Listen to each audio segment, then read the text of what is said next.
Ohayo minasan, ketemu lagi dengan Iris di channel Animonia.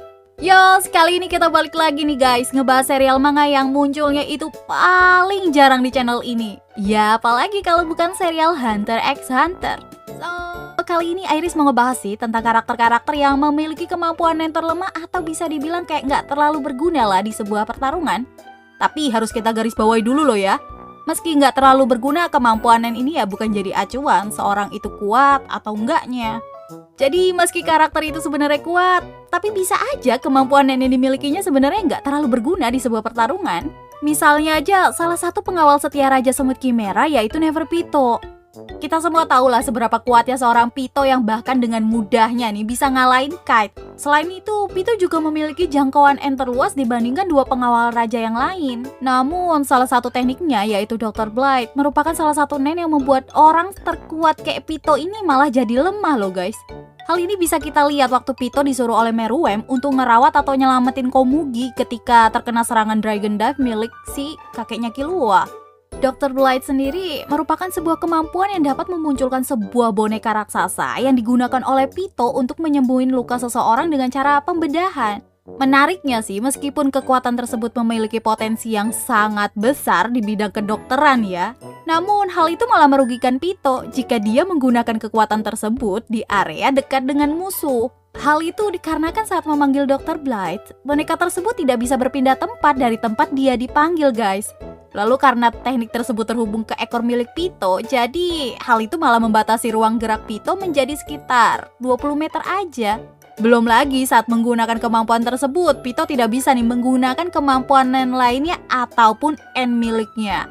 Sehingga hal tersebut membuat diri Pitou hanya diselimuti oleh sedikit aura yang membuat dirinya menjadi rentan terhadap serangan yang besar. Bayangkan aja nih, bagaimana jika Pitou harus menerima serangan dari seorang Nen user Kyoka yang memiliki daya hancur serangan yang sangat kuat guys. Bisa dipastiin dengan sedikitnya aura yang menyelimuti tubuhnya dan juga Pitou yang gak bisa menghindar terlalu jauh, serangan tersebut ya bakal berdampak sangat fatal untuk tubuh Pitou sendiri. Nah, makanya nggak semua kemampuan Nen bakal berguna di sebuah pertarungan. Bahkan bisa aja kemampuan tersebut lah nih yang malah membuat seorang menjadi dirugikan guys. Oke, sekarang kita langsung aja lah menuju ke karakter dengan Nen yang terlemah. Pertama ada kemampuan Nen milik Kortopi yang merupakan salah satu member dari kelompok Genii Ryodan. Mungkin beberapa orang udah sadar sih kalau kemampuan milik Kortopi ini memang gak terlalu cocok untuk pertarungan. Belum lagi dari segi kemampuan bertarung pun, Kortopi ini yang paling lemah guys di anggota Genii Ryodan. Terus beberapa orang mungkin jadi kayak bertanya, mengapa sih orang seperti Kortopi bisa berada di kelompok seperti Genii Ryodan? Ya, jawabannya sangat simpel sih. Hal itu dikarenakan selain menjadi kelompok pembunuh, Genii Ryodan ini merupakan kelompok yang dikenal sebagai pencuri. Makanya, kemampuan Nen milik Kortopi yang bernama Galeri Fake ini sangat cocok untuk tujuan tersebut. Dengan menyentuh suatu benda menggunakan tangan kirinya, Kortopi ini dapat menyalin benda tersebut dengan tangan kanan ya guys. Dari sisi seorang pencuri, kemampuan milik Kortopi tersebut ya jelas sangat berguna untuk membuat tiruan. Sehingga orang-orang akan beranggapan kalau benda miliknya itu masih ada, namun nyatanya ya udah dicuri. Tapi meski bisa menyalin atau membuat replika dari suatu objek, kemampuan Kortopi ini hanya bersifat sementara guys. Soalnya semua benda yang dibuat menggunakan kemampuan Nen milik Kortopi akan menghilang setelah 24 jam. Sayangnya meski menurut Kurapika, Kortopi ini memiliki bakat Nen yang cukup hebat karena bisa membuat replika dari suatu bangunan, namun berada di dalam kelompok seperti Genii Ryodan yang bisa aja nih menjadi incaran seorang hunter, membuat kemampuan milik Kortopi ini nggak berguna dalam pertarungan 1 lawan 1. Kemudian ada Binold yang sebenarnya memiliki reputasi yang cukup terkenal dan memiliki kemampuan bertarung yang cukup kuat guys. Bahkan jika saja dirinya sedang tidak mengalami cedera nih akibat pukulan dari Bisky, bisa aja karakter Binold ini sudah menghilangkan salah satu mata dari Killua. Namun ya terlepas dari kekuatan bertarungnya, Binold ternyata memiliki kemampuan Nen yang gak terlalu berguna guys di sebuah pertarungan. Kemampuan Nen bernama Scissor Hand sebenarnya sih membuat Binold bisa memiliki informasi tentang kemampuan fisik dari lawannya dengan cara memakan rambut dari lawannya tersebut. Sayangnya kemampuan Scissor Hand tersebut hanya sebatas mengetahui kemampuan fisik musuhnya. Jadi meskipun Binold memiliki informasi tentang kekuatan dan kelemahan dari musuhnya, namun kemampuan Nen miliknya yang tetap aja nggak ada peningkatan guys. Jadi saat berada dalam sebuah pertarungan tetap aja dirinya hanya bergantung pada kemampuan bertarungnya doang, udah. tok, itu aja. Selanjutnya ada Chito yang merupakan salah satu pemimpin pasukan dari semua Chimera. Meskipun dirinya seorang pemimpin pasukan, karakter Chito ini diperkenalkan sebagai semut yang gak terlalu suka berpikir dan tidak memiliki rencana saat berhadapan dengan musuhnya, guys. Sebenarnya Chito ini memiliki salah satu kemampuannya yang cukup membuat dirinya sih diunggulkan dalam sebuah pertarungan. Kemampuan bernama Tek ini membuat Chito bisa membawa seseorang ke sebuah dimensi buatan yang akan mengisolasikan keduanya selama 8 jam. Dan cara untuk keluar dari tempat tersebut ya dengan cara musuh dari Chito harus bisa menyentuh dirinya, yang mana adalah hal itu sangat sulit. Mengingat kemampuan Chito berlari yang sangat cepat, guys. Namun karena kebodohan dan sifat dia yang gak sabaran, Chito ini membuat kemampuan tersebut seolah-olah kayak menjadi hal yang sangat gak berguna. Meski gak diketahui apa konsekuensi yang akan diterima musuhnya jika dia gak bisa menyentuh Chito dalam waktu 8 jam. Namun harusnya sih kemampuan miliknya ini bisa dibuat untuk menghabiskan aura ataupun tenaga dari lawannya. Harusnya sih gitu. Kemudian kemampuan Chito lainnya nih yang membuat dirinya itu bisa memunculkan sebuah crossbow yang juga memiliki cakar, yang menjadikan kemampuan Nen milik Chito itu malah gak berguna ya kan. Soalnya busur atau anak panah yang keluar dari crossbow milik Chito aja bahkan gak lebih cepat dari kecepatan berlarinya, guys.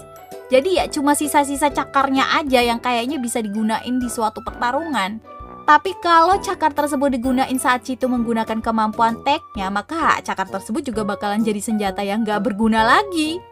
Soalnya gini, saat dia ingin menggunakan cakarnya berarti Chito harus mendekat ke arah musuh, yang malah ngebuat musuh lebih diuntungkan kan?